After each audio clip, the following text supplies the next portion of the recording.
Hey there, Market Monday time. Thanks for joining me. This is where we get caught up on the local real estate news, because when it comes to real estate, I can't tell you how important it is that you get your news and your information and your statistics locally.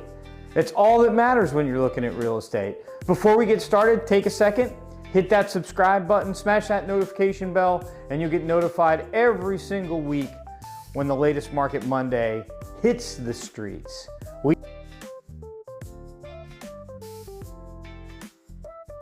We always start off with inventory. Today is no different. Supply side of the equation, new listings, 2,511 listings have come on the market so far this year. That's an increase of 37 over the last week. That's not a big amount for a single week, but this is the time of year that inventory just continues to dwindle down until next year. This is when people take their property off the market because of the holidays. But not always the best move, because there are people in town for the holidays, and if they decide to go look at real estate, I find that they're usually very, very serious buyers during that period of time. So there's not a lot of transactions, but hey, when you're selling your house, you don't need a lot of transactions. The only house that you care about is yours. That's the only one that you need to sell to be successful. So don't give up on this time of year. It is a really good time of year to sell if your property is in great shape and it's ready to go and it's priced correctly. This is still a good time of year. But back to those numbers. New listings, again, 2,511 have come on the market so far this year. A year ago at this time, we had brought 2,389.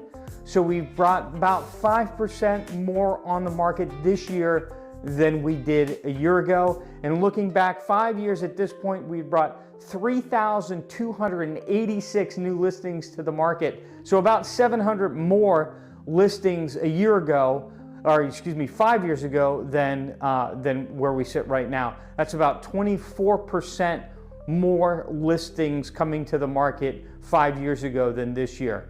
That's just new product coming on the market. The available inventory, if you came to town this week and you wanted to look at property on Hilton Head Island, there are 875 properties for sale right now. That's down 10 from last week when it was 885.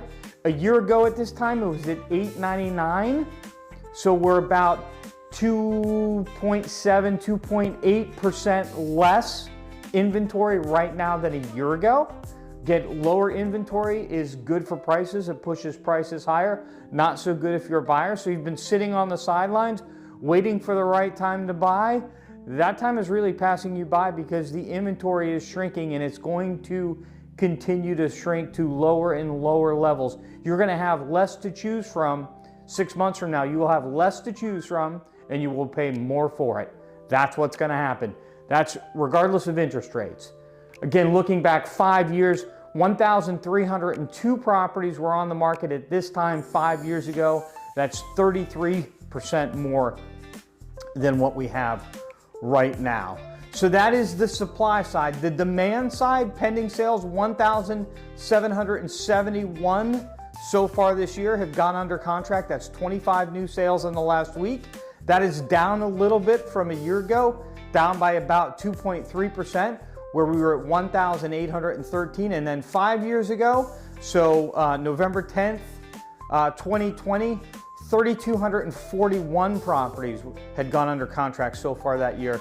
That is 45% more than what we see right now. Closed sales, 1,731 sales have closed so far this year. That's 33 new ones over the last week. Compare that to a year ago.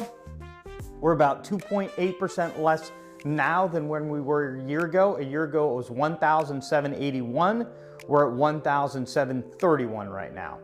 And then again, look back 5 years ago, November 10th, 2020, 2,956 properties had closed. That's 41% more than the 1,731 that we're at right now. Absorption rate has crept down a little bit. We're down to 5 months. We were at 5.1 months last week. A year ago, we were at 5.1 months. And 5 years ago, in November, during the pandemic, we were at about 4.5 months. Absorption rate is the amount of time it would take to consume the existing inventory at our current sales pace if nothing else came on the market. Less than 6 months is a seller's market, above 6 months is a buyer's market, and sitting right around 6 months is a neutral market, a market that doesn't favor either side. We're sitting at 5 months right now, a little bit of a dip this last week. Days on the market, this number's been really interesting to watch. Over about the last 3 weeks, we'd gone from the mid-80s was the average amount of time it took for a property, mid-80s in terms of days, the number of days it would take for a property to go under contract once it came on the market. So just a couple weeks ago, we were in the 80s, and it's dropped and dropped and dropped. Last week it was 33. This week it drops again to 30. How low can this number go? By comparison, a year ago right now, we were at 74 days. We're at 30, less than half of that. And back in 2020, 5 years ago, November 10th, 2020, we were at 126 days. We're like at a quarter of that now. What is going on that days on the market has dropped so much? You know, this is, in my opinion, a market of the haves and the have-nots. You can be listed and on the market, but if you're not priced in the market, you're just being overlooked. Your days on the market is ticking up. If you are priced correctly, come on the market, marketed correctly, days on the market is as low as it's been. I mean, this is as low as probably days on the market has ever been. That's a really incredible number. Average of 30 days right now. How has this all impacted your property value? We got a nice little bump this last week. The current median sale price for property on Hilton Head Island, as of right now, $756,682. Last week I reported $741,000, so we're up about $15,000 just over the last week. A couple sales will just push that in that stronger direction, and that's what's happened.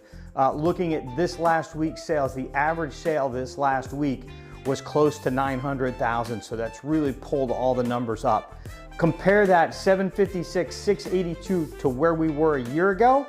We were at $710,000. So prices are up in the last year about 6.5%. Look back 5 years where we were on November 10th, 2020. That median sale price was $411,500. So we're up 84% from where we were 5 years ago. So prices are continuing to go up. And this is the thing that I just feel like, on my soapbox a little bit, buyers just aren't getting. They're waiting for interest rates to come down, right? Let's say that the interest rate right now is in the low sixes. So just, we'll make it easy. We'll say 6.25. If you get a 15-year loan, you could be in the mid fives, but we'll say 6.25. And most people, I think, would be thrilled to get a mortgage with an interest rate at 5%. So 6.25 to 5% is 1.25%. But we know that over the last year, prices have gone up 6.5%. So the play here, folks, is to buy at these prices, because these prices are going to keep going up. How do I know it? Inventory. Look at inventory. Inventory is shrinking. Less inventory, higher prices. Demand is almost the same, inventory is shrinking. So that's pushing prices up. Prices are not going to come back down, folks. This is nothing like 2008. There's so much equity. Homeowners have so much equity. This is nothing like that. And so the play is to buy the property now, get the best price you can now, accept the interest rate for what it is, and then when it comes down, refinance. If you refinance a year from now, you're paying a price that's a year old. And if prices continue at 6.5% a year, you'll save 6.5 on the price, rather than waiting for interest rates to come down to 5 and paying 6.5% more for the property. This is where I think most people are missing it, and this is why I'm saying, like, this is the greatest time to buy property. I mean, the better time to buy property was a year ago, but right now is the next best time to buy property. And if you wait, you're gonna pay more for it. Everything is pointing in that direction.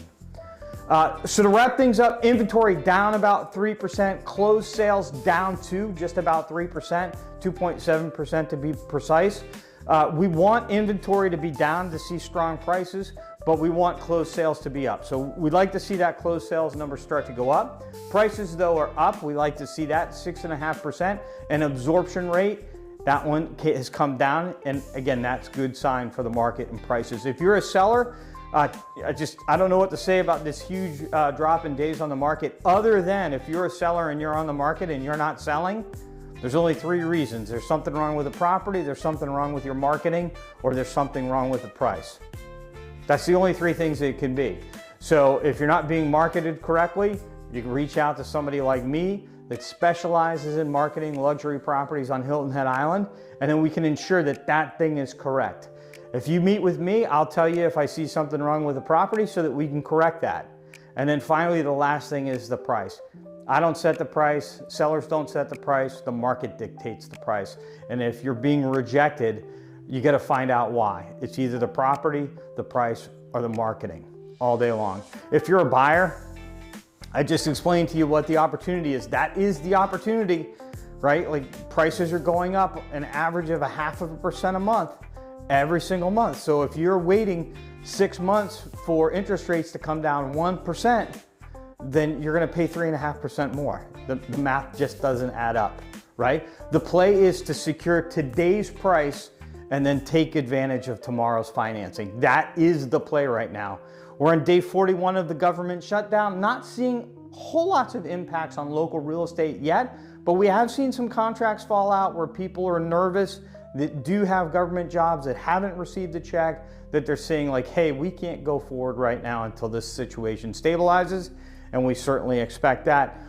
Starting to see some impacts on other areas of life in the United States based on this, mainly travel and air travel and stuff like that. So hopefully there is a solution on the horizon and we can get back to normal. Finally, let's wrap it up with interest rates. They ticked up a little this week. Last week, the 30-year was at 6.17. Now we're at 6.22 for the 30-year, so it's up about 0.05, and a 15-year was at 5.41, and it's up to 5.5, so that's about 0.09. The 15-year has increased. Again, if you look at historic numbers, those interest rates are pretty low, except for the last 5 years where they dipped into the 3s for a period of time, but they're still pretty low. And again, I think, not to beat a dead horse, the right play is to secure the price today, take advantage of the interest rates tomorrow. And then finally, last week I didn't say anything when we shot Market Monday, but our team has lost a dear friend and colleague in Dick Datz, one of the greatest individuals that I've ever had the opportunity to work with. I love the guy. I'm gonna miss him to death. Love you, Dick. See you next week.